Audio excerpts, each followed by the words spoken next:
दोस्तों, गांव देहात में बनी लकड़ी की नाव की सवारी तो आपने खूब करी होगी और उसकी पतवारों से भी खूब खेला होगा। लेकिन देखते ही देखते जमाना कब बदल गया हमें पता ही नहीं चला और उन लकड़ी की नावों की जगह आज मोटर की बोट्स ने ले ली है। आप अक्सर फिल्मों में एक से एक आलीशान बोट्स तो देखते ही होंगे जिन्हें यार्ट कहा जाता है। इन बोट्स में हर तरह की सुख सुविधा उपलब्ध होती है और आप इनमें बैठकर मजे से समुद्र में घूम सकते हैं।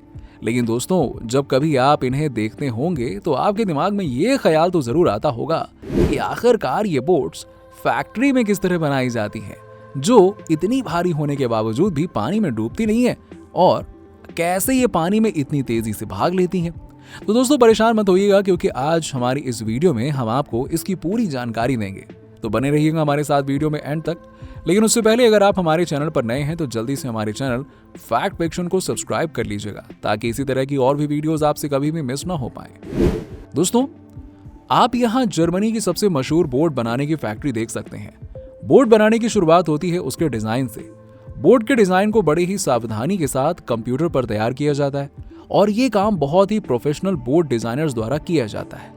ये लोग बोट के सभी जरूरी हिस्सों का डिजाइन कंप्यूटर पर पहले ही तैयार कर लेते हैं। आजकल के बोट के डिजाइन को बनाने के लिए इंजीनियर सबसे ज्यादा ध्यान बोट के लुक पर देते हैं, क्योंकि ज्यादातर लोगों को बस स्टाइलिश बोट ही पसंद आती है। इसी के साथ ही बोट में लगने वाला फर्नीचर, फैब्रिक और यहाँ तक कि बोट में लगने वाले हर चीज के साथ उसके कलर को भी पहले से ही तय कर लिया जाता है। बोट को बनाने के लिए हमेशा अच्छी क्वालिटी के सामान का ही यूज किया जाता है, जिसका सबसे बड़ा कारण है इन बोट्स को अक्सर अमीर लोग ही खरीदते हैं और वो सस्ता और काम चलाने वाला सामान पसंद नहीं करते हैं। बोट को बनाने के लिए सबसे पहले लकड़ी के मोल्ड को तैयार किया जाता है। इन्हें तैयार करने के लिए ऑटोमेटिक मशीन का सहारा लिया जाता है, जहां अंदर की ओर रोबोटिक मशीन इन पर जेल लगाती है और इसके बाद शुरू होता है बोट बनाने का असली प्रोसेस। इसके लिए ग्लास फाइबर का यूज किया जाता है। ये ग्लास फाइबर भले ही देखने में कमजोर दिखाई पड़ते हों, लेकिन इनकी मजबूती स्टील से भी ज्यादा होती है। ग्लास फाइबर के हिस्सों को कट करके बोट के मोल्ड के अंदर के हिस्सों पर लगाया जाता है। इसी के साथ ही एक खास तरह के ऑइंटमेंट का भी यूज करके इस ग्लास फाइबर को बोट के मोल्ड पर अच्छे से चिपका दिया जाता है।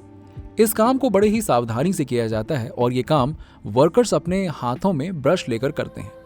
इसके बाद इसे सूखने के लिए रख दिया जाता है। ये जब अच्छे से सूख जाते हैं तो बोट को मोल्ड से बाहर निकाल लिया जाता है और इसके बाद एक बड़ी सी सीएनसी मशीन द्वारा बोट पर जरूरत के अनुसार हर चीज को फिट करने के लिए होल्स किए जाते हैं। सीएनसी मशीन की वजह से ये काम बहुत ही शार्पली और अच्छे से हो जाता है।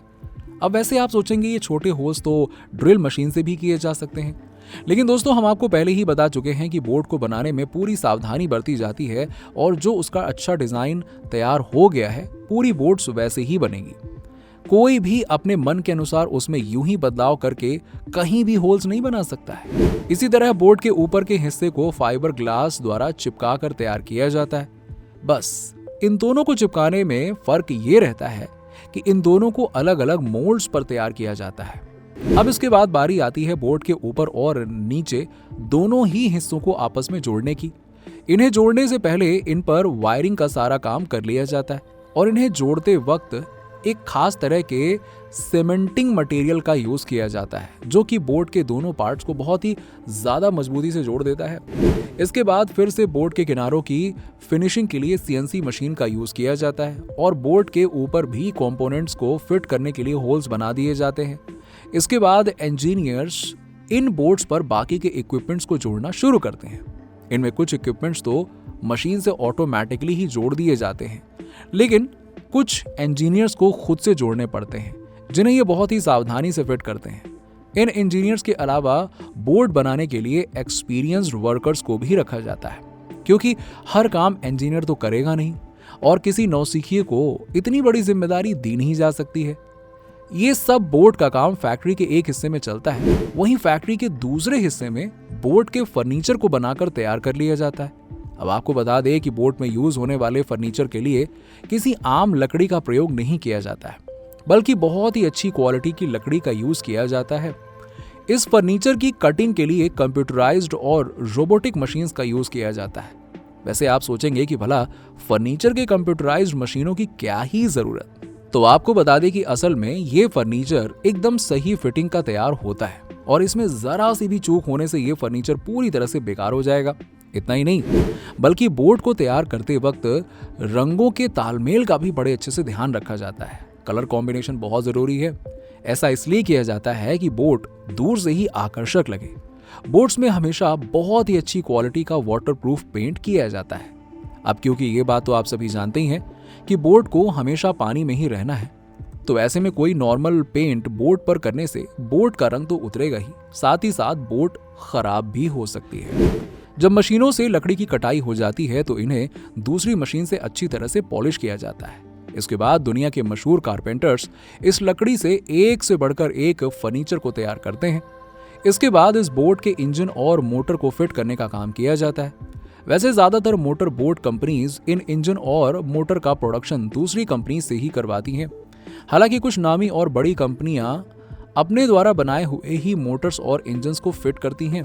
इंजन और मोटर को फिट करने के लिए इंजीनियर्स की पूरी टीम होती है जो इस बात का खास ध्यान रखती है कि इसमें कहीं से भी कोई चूक ना हो पाए। फिर बड़ी ही सावधानी से मोटर और इंजन के फिट हो जाने के बाद बोर्ड के ऊपर केबिन और फर्नीचर को फिट किया जाता है। यहाँ फर्नीचर को घर की तरह ऐसे ही लॉकर में नहीं रखा जाता है, बल्कि आपको बता दें कि उसे अच्छे से बोर्ड के ग्राउंड से भी जोड़ दिया जाता है, क्योंकि अगर फर्नीचर को अच्छे से नहीं जोड़ा जाएगा तो बोर्ड के पानी में तैरते समय उसमें लगने वाले हचके से फर्नीचर को नुकसान भी हो सकता है। अरे भाई, धक्के से तो बचाना है ना। अब बोर्ड के अंदर हर चीज की फिटिंग करते समय ये ध्यान में रखा जाता है कि जब कभी भी बोर्ड के किसी पार्ट में कोई खराबी हो तो उसे बहुत ही आराम से बनाया जा सके, या फिर अगर बोर्ड की सर्विसिंग करना हो तो पार्ट्स को आसानी से निकाला और सर्विस किया जा सके। इसके बाद ऊपर तैयार किए गए इस केबिन को क्रेन की मदद से बोर्ड पर जोड़ दिया जाता है। इसके लिए भी उसी खास तरह के सीमेंटिंग मटेरियल का यूज किया जाता है और इसके बाद अलग से लिक्विड का यूज करके बोर्ड पर शीशों को लगा दिया जाता है। अब जब ये सभी फिटिंग अच्छे से हो जाती है तो उसके बाद बोर्ड की अच्छे तरीके से करी जाती है टेस्टिंग। फिर चाहे वो बोर्ड पर किया गया छोटा मोटा काम ही क्यों ना हो, उसे भी बार बार चेक किया जाता है कि कहीं कोई कमी तो नहीं रह गई है। अगर किसी भी तरह की कमी लगती है या मिल जाती है तो उसे नोट कर लिया जाता है और बाद में उस दिक्कत को पूरी तरह से सही कर दिया जाता है। इसके बाद बड़े से क्रेन मशीन की मदद से बोर्ड को उठाकर फैक्ट्री में ही बने एक पूल जैसे एरिया में उतारा जाता है। यहाँ ये अच्छे से चेक कर लिया जाता है कि बोर्ड में कहीं से भी कोई किसी प्रकार का लीकेज तो नहीं है। इस बोर्ड का मोटर और इंजन पानी में किस प्रकार से काम कर रहा है ये भी चेक किया जाता है। जब क्वालिटी कंट्रोल टीम सभी टेस्टिंग कर लेती है तो पूरी तरह से संतुष्ट हो जाया जाता है। तब बोर्ड को बड़ी बड़ी गाड़ियों पर लोड करके सेलिंग यूनिट के पास ट्रांसपोर्ट कर दिया जाता है। इसके बाद जिन लोगों को ये बोर्ड खरीदनी होती है वो मार्केट से इसे बढ़िया तरीके से खरीद लेते हैं। अब आपको बता दें कि ये बोर्ड्स ऐसे वैसे नहीं आती हैं, बड़ी महंगी होती हैं। जी हाँ, नॉर्मल बोर्ड्स की प्राइस जहां लाखों में होती है तो वहीं लग्जूरियस बोर्ड्स की प्राइस तो करोड़ों तक पहुंच जाती है। तो दोस्तों, उम्मीद है कि आपको इन आलीशान बोर्ड्स को बनते हुए देखने में बड़ा ही मजा आया होगा। क्या आप कभी ऐसी किसी बोर्ड पर बैठे हैं? नीचे हमें कमेंट सेक्शन में कमेंट करके जरूर बताइएगा। साथ ही साथ अगर आपको हमारा वीडियो पसंद आया हो तो वीडियो को लाइक करें, शेयर करें, और अगर आप ऐसे ही और भी मजेदार वीडियो देखना चाहते हैं तो हमारे चैनल फैक्ट फिक्शन को सब्सक्राइब करके बेल आइकन को जरूर दबा दीजिएगा ताकि आपको हमारे वीडियोस की जानकारी सबसे पहले मिल सके। मिलते हैं आपसे अगले वीडियो में, तब तक के लिए अपना ध्यान रखिए। Bye bye, take care.